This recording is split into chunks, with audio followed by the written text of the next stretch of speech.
Hello. Okay, I don't know exactly how this is gonna go through. I do not want to make a bunch of cuts, but whatever. My name is Lily, by the way. Everybody calls me that. My full name is Liliana, but nobody really calls me Liliana. Liliana, I don't know. I just love the selection very much. I have been loving the selection since I was in 7th grade. I am now a senior, about to leave high school. Oh my god, that's scary.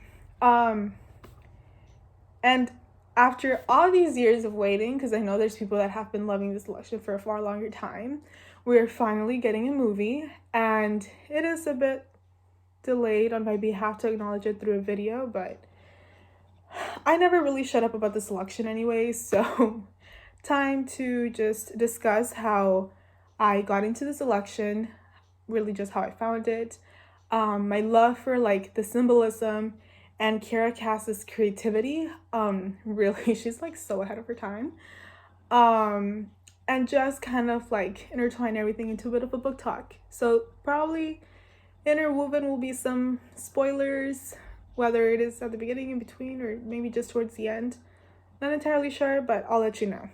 Okay. So let's start off with the story of how I discovered this selection. Back in like 7th grade, it was a year where I like really started to love reading. Like that was a year where I absolutely fell in love with words. And me and my friend, we were like reading buddies.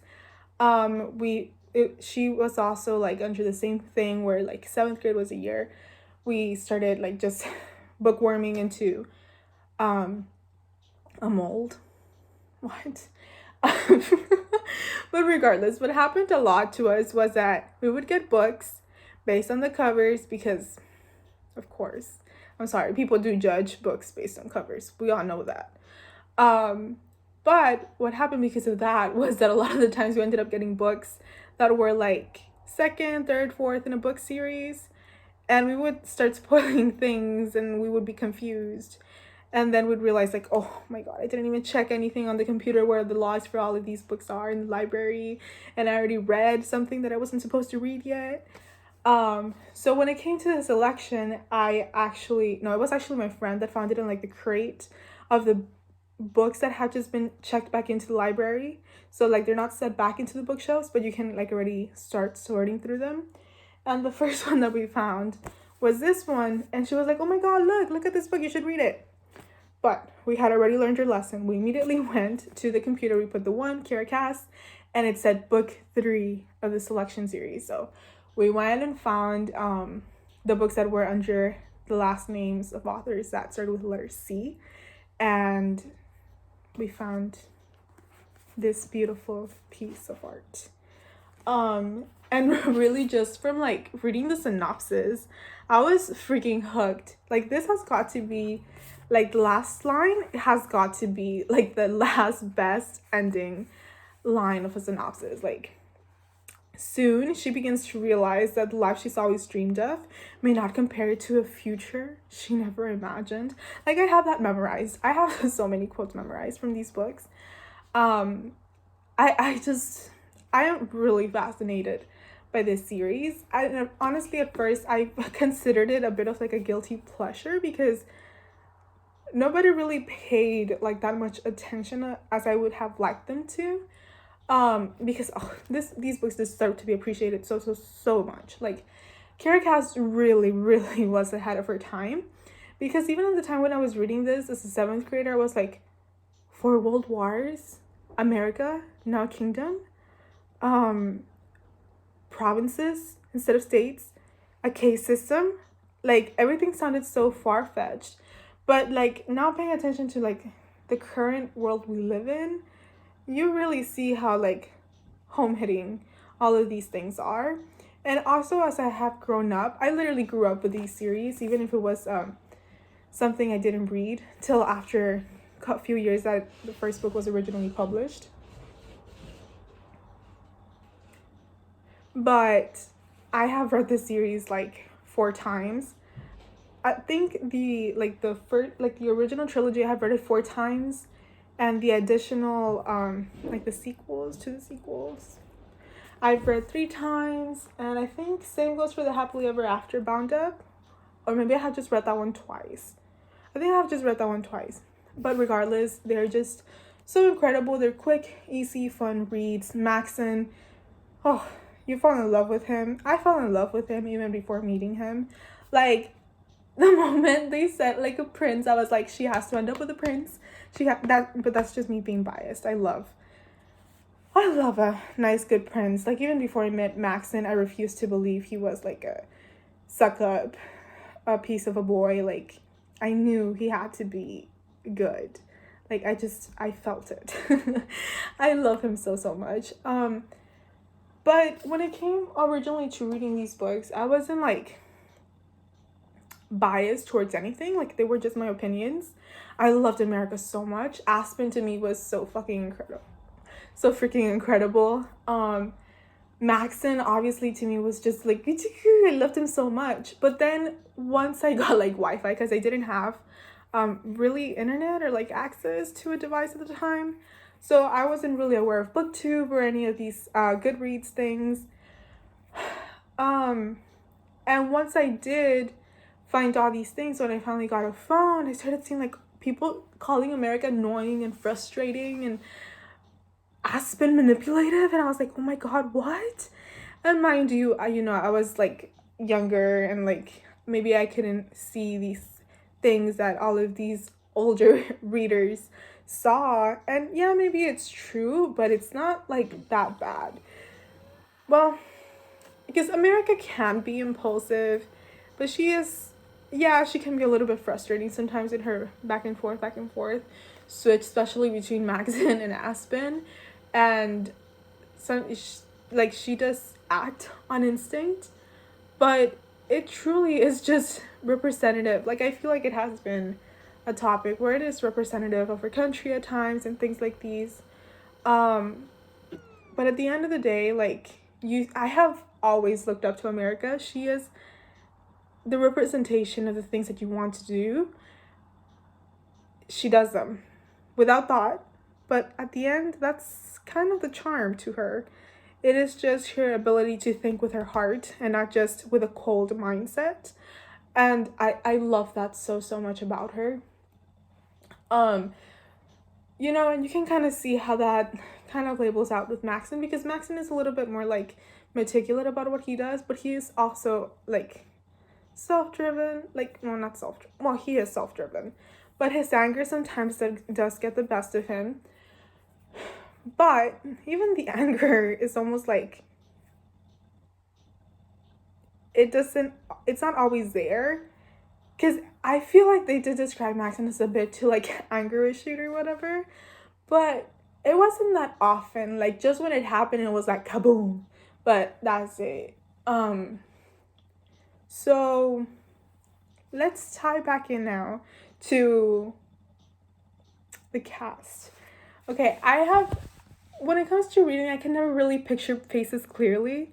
Like, there are just these amazing, beautiful, gorgeous people inside and out. Even when they're villains, they're just so gorgeous to me because they're usually so intricately created. Even like in those books that you consider to be like mediocre or whatever.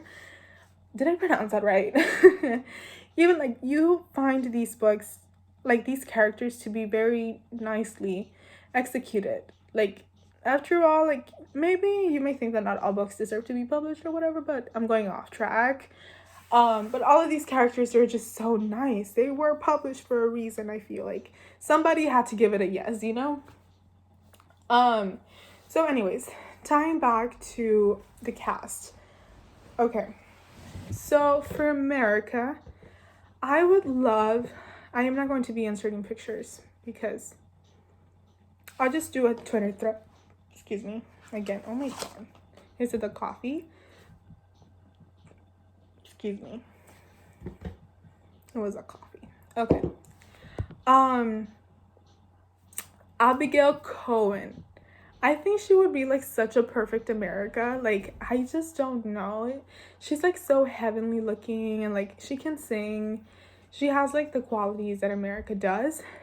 I think she has blue eyes, or she doesn't. But like all of these things también, like we gotta be a little bit more open-minded. Like, just because an actor doesn't naturally have red hair. Like, come on, we can paint it. Just because I don't have blue eyes, there's contacts.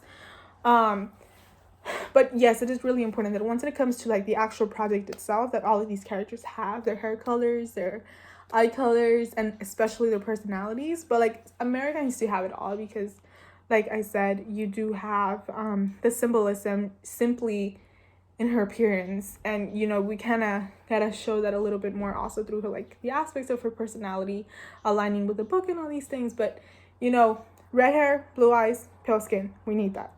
Of course.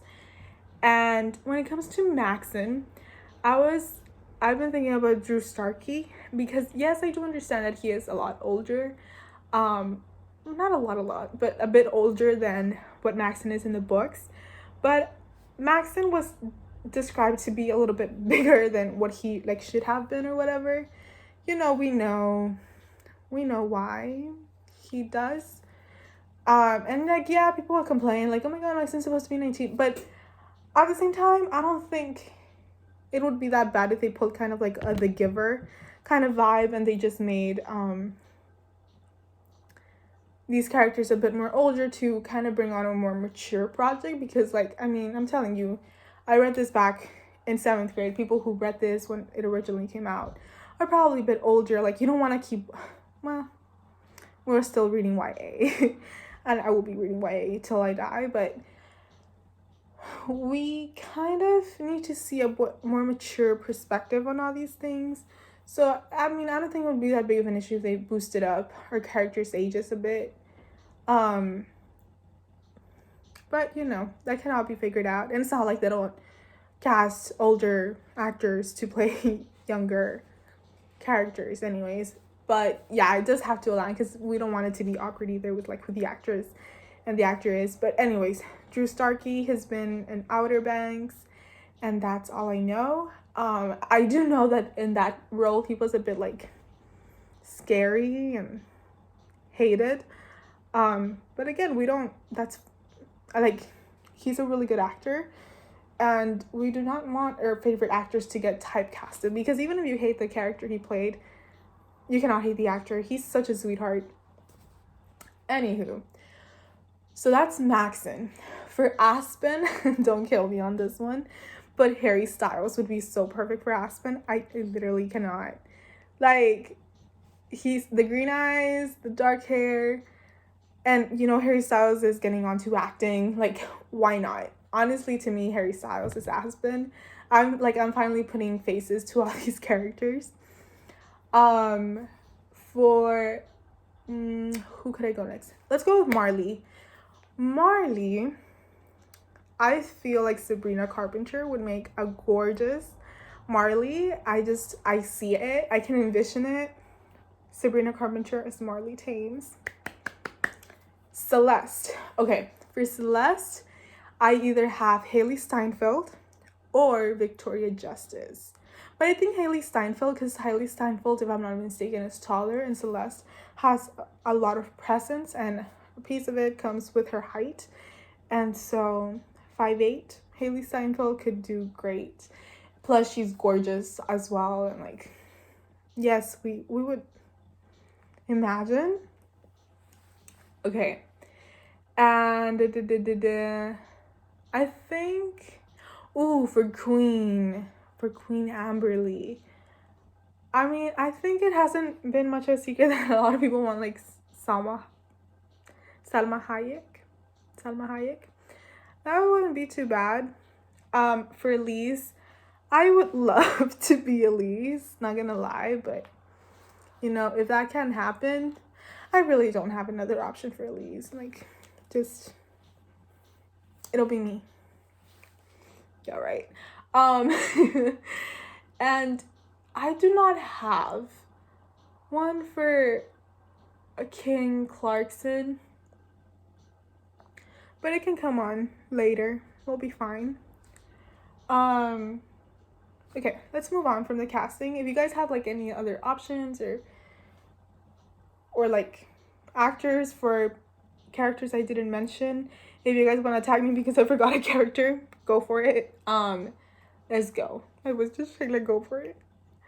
Okay, and now some details. Okay, this is definitely going to be a bit spoilery, but just some things like that happens that either I loved or like you're just too, or just like noticeable. Okay, I'm just gonna talk about one thing, and it's probably gonna end on a sour note, but okay. Spoiler: if you haven't read the selection, if you haven't read the Happily Ever After Bound Up, if you haven't read the one, get out of here. Thank you for watching if you did. Subscribe, like if you wish. Anywho, one of the things that I noticed once I read the Happily Ever After Bound Up was, the humanity that was in King Clarkson. I mean, he did love Queen Amberly, and like, yeah, he cheated on her and all these things, but Queen Amberly always saw the good in him, and he saw the good in seeing and being seen as good through his wife. And there was this one thing in the Happily Ever After Bound Up of one of like the selected telling Queen Amberly, like, oh my god, you would like take a bullet for him if you had to. And like, that's the way the chapter ends, if I'm not mistaken. And that is literally what she did. But even then, she couldn't save either of them. And it's just like, Kira, why did you pull at my string? Like, she pulled on my heartstrings in so many different levels with that. Like, Queen Amberly's story was just... Now, when it comes to Maxon's story, okay, I think I'm just going to be talking about the Bound Up, because I love the Bound Up so much. You guys have no idea how much I love this. Like, it's by far one of the best in my head. Actually, I have it here. Ta-da! I love it so much. I think a lot of people say that they don't like repeated scenes, but I loved seeing Maxon's perspective, especially when it came to that scene where America got like a claustrophobic attack. It was just something, I don't know, I just really like seeing his perspective on like what he thought of America. It was amazing. I loved it. Oh, I didn't tell you. Okay, I know that a lot of people, I know that a lot of people want Michael Provost for Maxon, but honestly, I think he would make a perfect Carter. Like, tell me, like, oh my god, I don't know, in my head he would make a perfect Carter. I don't know why. Anyways, what other short stories are there? The Guard, Aspen. I cannot really see anything right now except Harry Styles as Aspen. I'm looking over there because I have a Harry Styles poster over there. It's a One Direction poster, but Harry Styles is like in that direction. Anywho. And who's other? Was it the maid? Lucy. Oh, Lucy. She's such a sweetheart. I love how like strengthened she became towards the end. And I love that part of that was because of love. And it's okay. Like, a lot of people like degrade the notion of being strengthened by being in love. Like, what? Or is it just me? Like, people like seem to have that. Like, you can be strengthened like independently, but like, it's okay to be strengthened by somebody you love as long as like you kind of already have that self-love established. I don't know. And just really, we saw how like Aspen shined with Lucy too. Like, you're a hero of the quietest but most genuine nature, or something like that. I don't know. You think you walk, I think you fly. And like, you see yourself in a uniform, I see you in a cape.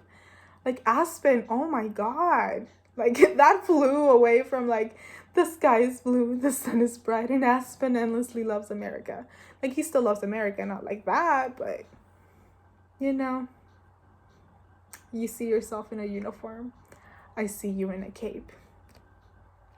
The love of his life was his own hero. And it was like, even then you can see like how like he literally strengthened her up. It's not always like, oh my god, he's the guard, he's my knight in shining armor. Like, he saw his like girl as his hero, and that was just everything. I love this series so much. Like, it's just beautiful how everything became like intertwined into parallels, whether it was within the series or out of it, how like future predicting it was, and how incredible all of these characters really are. Because even if like a lot of the scars these people had were metaphorical, America was right. The best of people all do have some kind of scar. And even the villains here, they have varying shades. Even King Clarkson has good in him. And you see it because a woman like Amberly loved him as much as she did. She was a woman like who's, I don't know, her superpower was seeing the good in people. And she saw the good in her husband even to the moment of their deaths. And I don't know. I can just keep going in an endless loop talking about the selection. So I'll be concluding this right now. Yeah, because oh my god, if a few like words in Spanish slipped out, I'm sorry. I live in a place where we basically just mix English and Spanish together and we have our own little, I don't know. Anywho, thank you so much for watching. If you did, go ahead and subscribe and like and just view whatever other videos there are in here, if I have any. I guess I'm not sure on which YouTube channel I'm going to be posting this one because I have like 3. Let's see where it fits best. Anywho, again, thank you so much for watching, and I'll see you next time. Let's see what other thing I come up with. Bye-bye. Mwah.